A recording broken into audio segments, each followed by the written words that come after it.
Good day, ma'am. Good day, classmates. My name is Jesso Marco M. Nabajo, and I will be discussing the Chapter 3, Lesson 11, entitled Lesson Designing and Teaching Poetry. And let us know what is poetry. So, poetry is a condensed form of writing, is an art. It can effectively invoke a range of emotion in the reader. Poetry has also been intrinsically tied to music, and many poems work with rhythm. So, basically, poetry is a concise form of writing that uses carefully chosen words to convey deep meaning and emotion in a brief manner. Unlike prose, it aims to evoke strong feelings such as joy and or sadness through skillful language, imagery, and sound devices. Additionally, poetry is closely linked to music, often featuring rhythmic elements that enhance its emotional impact. In essence, poetry is a powerful, compact form of writing that elicits emotion and often has musical quality. And the next one is teaching poetry in schools allows students to understand different points of view and emotion. It plays pivotal role in connecting students to their feelings at deeper level by helping them become more empathetic and accepting. So, teaching poetry in school fosters emotion and social growth by exposing students to diverse perspectives, helping them understand and connect with their own feelings, and ultimately cultivating empathy and acceptance of others. Next one, I will be tackling the 10 tips to effective teach poetry. So, first, introduce poetry with poem that your students can relate to. So, this is a short term of relatable poems, which is starting with poems that students can connect to. It is based on their age, interest, or experience. Makes them more engaged and interested in exploring poetry. So, in relatable poems, diri na to maingon na bago na to kuan ang mga poetry, i-introduce nato ang poems that students can relate to, katong dili sila maglisod og sabot, which is katong mga modern poetry. Kay kung katupang mga i-introduce nimo katong mga lagyo pa na the poet or poems, is maglisod na jud ang students og relate ato kay wala sila kakuan ato nga time. So, next one is read each poem aloud to students more than once. So, this will be multiple reading. Hearing a poem read aloud multiple times allows students to pick up on nuances, rhythm, and meaning that might be missed on the first read. So, we need to multiple read ang poems sa ato mga students kay para makasabot sila og unsa jud ang pasabot sa poems. Muna siyang ginatawag og multiple readings. Sa number 2 is read poem aloud to students more than once.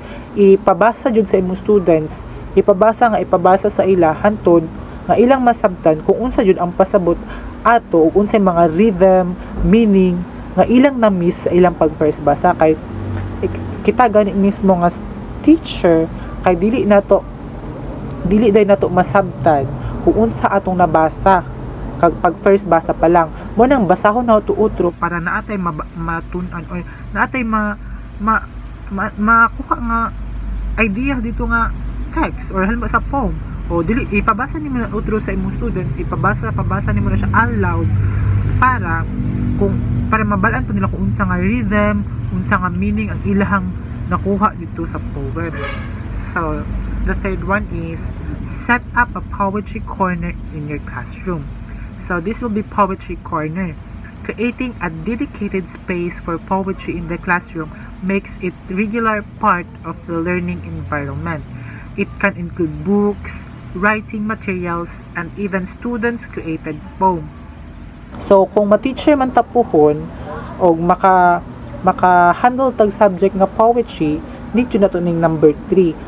Mag-set up ta og poetry corner sa atong classroom or pwede po na to siya ginatawag ka katong mini library. Dito pwede na to isagol dito ang mga poets, poetry, tapos it's included to ang books, writing materials, so that your students magbuhat sila their own poetry or magsulat sila, mag-take notes sila kung unsa ilang na asabtan dito So dapat mabutan dito og poetry in the classroom for it makes us regular part of the learning environment.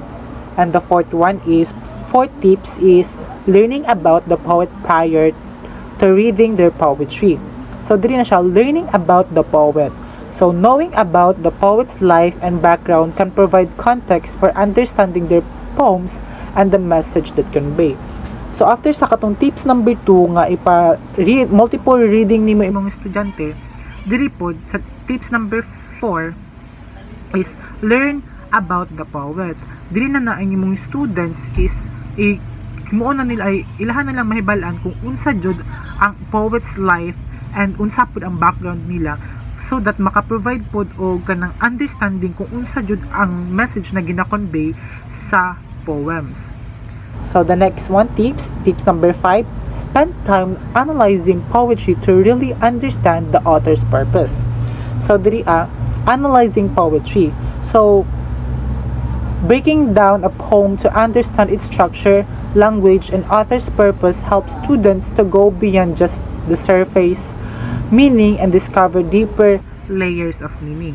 So diri sa spend time analyzing sa tips number 5 is need jud na to og time to analyze na kung unsa jud ang buot pasabot sa poem. So para dito na to mabalan kung unsa ang structures, unsa ang language, ug unsa ang purpose sa authors nga nang gisulat niya. Og dili lang ta kay mag-base lang sa surface or sa mao to nga meaning, kung dili mag-discover sa deep layers para mabalan ginato kung unsa jud ang buot pasabot sa author nga nang gisulat na niya nga poem. So tips number 6. So tip number 6, start each day with a read aloud poem. So sa tips number 2 is ginapa-read aloud na to na siya sa sa atong students more than once. Diri apod start na to ang day with a read aloud poem. So diri na siya masulod ang daily read aloud. Starting at the day with a poem set a tone of appreciation for language and create a ritual for enjoying poetry. So kaning tips number 6 is nakadepende lang ni sa inyo kung daghan mo time. Kay siguro ang uban kay kuan na lang siya mag-icebreaker pag mag-start atong day kay para mas makuha na tong kuan. Pero kung gusto jud mo nga makuan jud mo ang mga estudyante sa poetry, i-start jud niyo ang day with aloud o ipabasa nimo sa mga students aloud ang poem. And then tip number 7, teach figurative language to help students better understand the poem meaning. So dili na makamasulod ang figurative language. Teaching concepts like metaphor, simile, and imagery helps students understand how poets use language creatively and effectively. So dili tudluan na to atong students kung unsaon paggamit og figurative language, like atong pinag-example sa metaphor, simile, so that ang imong students is students help to understand how poets use language creatively and effectively. So dili na masulod na katong figurative nga kung unsaon paggamit sa simile, sa metaphors ug sa imaginary. Dito na masulod ang katong figurative language kung kabalo ba jud mo gamit ang imong students og figurative language or simile, metaphor katong akong mga gipang-ingon. So tip number 8. So tip number 8 is get excited when you teach poetry let loose. So as a future educator or kung ma-teacher na ka pohon, dapat po mo na ginaingon diri nga excitement is contagious. Teachers who are passionate about poetry will inspire their students to be engaged and curious about the subject. So kung ma-teacher na kasunod, dapat kung sa poetry ka nga subject, kay kabalo ka nga board kay ni siya, kay puro siya poet, puro written, read, dapat po ikaw mismo nga teacher is excite ka nga magtudlo sa ilaha. And then contagious, kay kung dili ka excited nga matudlo, kung kagikapoy ka magtudlo niya, mo lang sila gipabasa, pasulat, basa, pasulat, walay matunan ng mga students. Dapat ikaw mismo nga teacher, ikaw mismo ang mo encourage og mo inspire sa imong students na i-engage nila ni nga activity, so that ang kaning nga subject is dili siya bored, kundi imo siyang gibuhat na active activity, so that ang imong subject is healthy, or mabalaan nimo nga naanay matudan mo estudyante pag sila mismo makabalo na mobuhat og poems or poetry. So dili dapat ikaw mismo nga teacher, passionate ka nga motudlo og poetry, kay poetry man ang imong subject. And then ikaw mismo mutabang sa imong students o mobira sa ilang nga kailangan kani nga subject inyong makuan, i-inspire nimo imong students. Kasabot? Kasabot. So dili na ta sa tips number 9. Tips number 9 is include give kids a chance to write their own poetry. So paghaman nato nga itudluan ato mga students, dili na ta makabalo kung naay naton animo students pag sila mismo ginatagaan nimo og chance nga mobuhat sa ilang own poetry. So dili na mosulod ang writing poetry. So giving students a chance to write their own poems encourage them to explore their own creativity and understand the process of poetic expression. So dili na nato tagaag chance sa mga students na magbuhat og poetry, ilang kaugalingong poetry, so that makabalo na sila kung unsaon paggamit sa katong mga figurative speech, and then ilahang mga unsaon paggamit sa poetic expression, then mabuild din nila ilang own creativity kung unsaon pagbuhat og poetry. So tips number 10 is encourage your students to share their poetry. So after nga nakabuhat na or paghuman nila buhat og poetry, encourage din nimo mga students na ipabasa sa ilaha og i-perform na siya sa tubangan. Kay dili na mo sulod ang building confidence. So sharing poetry, sharing their poems with classmates builds confidence and create a supportive community for exploring and appreciating poetry. So kay nahuman naman sila og buhat sa ilang own poetry, i-encourage ni mga students na i-share sa atubangan or sa ihang mga classmate ang poetry, kay para maka-build og confidence ang imong students na mag-share sa ilang gibuhat. Kay mao na ni ang ilahang murag part sa alang appreciation na ay kabalo na day ko magbuhat og poetry, siguro mahimo kong poets someday, or mahimo kong author someday. So in simpler terms, by making poetry relatable, accessible, and enjoyable, these tips help teachers create a positive learning environment where students can develop a love of poetry and learn to appreciate its power. So may quote si Edgar Allan Poe nga gibilin, teaching poetry can be fun and effective at the same time.